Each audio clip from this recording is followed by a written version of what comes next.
අදත් සාදරයෙන් හැමදෙනාම පිළිගන්නවා ක්‍රිප්ටෝමානයට. ඉතින් අපි කෙලින්ම බිට්කොයින් ගැන කතාවට බහිමු. අද ප්‍රයිස් නෙවෙයි, චාර්ට් නෙවෙයි. බිට්කොයින් ගැන වෙනමම කරුණු 9ක් ගැන අද කතා කරන්නේ. පළවෙනි කරුණ. බිට්කොයින් කියන්නේ ඩිජිටල් මනි එකක් විතරක් නෙවෙයි. බිට්කොයින් කියන්නේ ලෝකයේ පළවෙනි ඩිජිටල් ප්‍රොපර්ටි එක. කොපි කරන්න බැරි, හොරකම් කරන්න බැරි, අයිතිය තහවුරු කරන්න පුළුවන් ඇසට් එකක්. අංක 2. බිට්කොයින් සම්පූර්ණයෙන්ම ඩීසෙන්ට්‍රලයිස්. බිට්කොයින් එකට කම්පනි එකක් නැහැ. CEO කෙනෙක් නැහැ. ඔෆිස් එකක් නැහැ. බිට්කොයින් ෂට්ඩවුන් කරන ස්විච් එකක් නැහැ. ලෝකේ පුරා එකම නෙට්වර්ක් එකක්. බිට්කොයින් බ්ලොක්චේන් එක.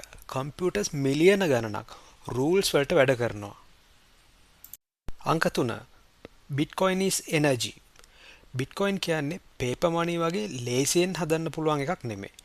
බිට්කොයින් සෙකියෝ වෙන්නේ ලෝකයේ තියෙන බලශක්තිය භාවිතා කරලා.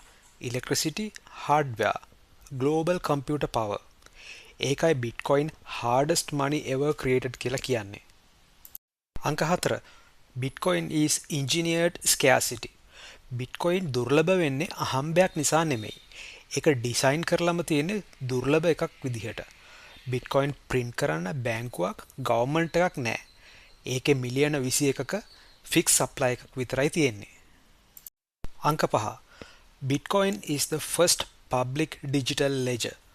Bitcoin කියන්නේ සංවෘත සිස්ටම් එකක් නෙමෙයි. Bitcoin ledger එක ඕන කෙනෙකුට විසිබල්. ඕන කෙනෙකුට ට්‍රාන්සැක්ෂන් වෙරිෆයි කරන්න පුළුවන්. හිස්ටරි එක චෙක් කරලා බලන්න පුළුවන්. ට්‍රස්ට් කරන්නේ ඉන්ස්ටිටියුෂන් එකක් නෙමෙයි. පබ්ලික් ලෙජර් එක. අංක 6. Bitcoin කියන්නේ මොනිටරි නෙට්වර්ක් එකක්. වැලියු එක තැනක ඉඳලා තව තැනකට යවන්න ඩිසයින් කරපු සිස්ටම් එකක්. අංක 7. Bitcoin is truly public. Bitcoin use කරන්න පර්මිෂන් එකක් ඕන නෑ.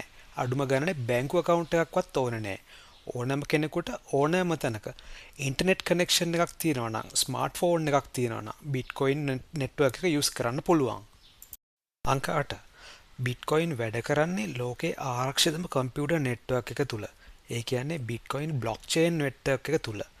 ඒක හැක් කරන්න තනි කම්පියුටරයක් හැක් කරනවා වගේ ලේසියෙන් කරන්න පුළුවන් දෙයක් නෙවෙයි.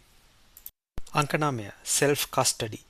බිට්කොයින් වල අයිතිය තියෙන්නේ ඔයාගේ wallet එකේ private key එකත් එක්ක. key එක ඔයාගේ නම් බිට්කොයින් ඔයාගේ. ඔයා ළඟ key එක නැත්තම් බිට්කොයින් ඔයාගේ නෙමෙයි. key එක නැති කිසිම කෙනෙකුට ඔයාගේ බිට්කොයින් ගන්න බෑ. ඉතින් තවත් වීඩියෝ එකකින් ඊළඟ දවසේ හමු වෙමු. ඔයාලා සියලු දෙනාටම සුබ දවසක්.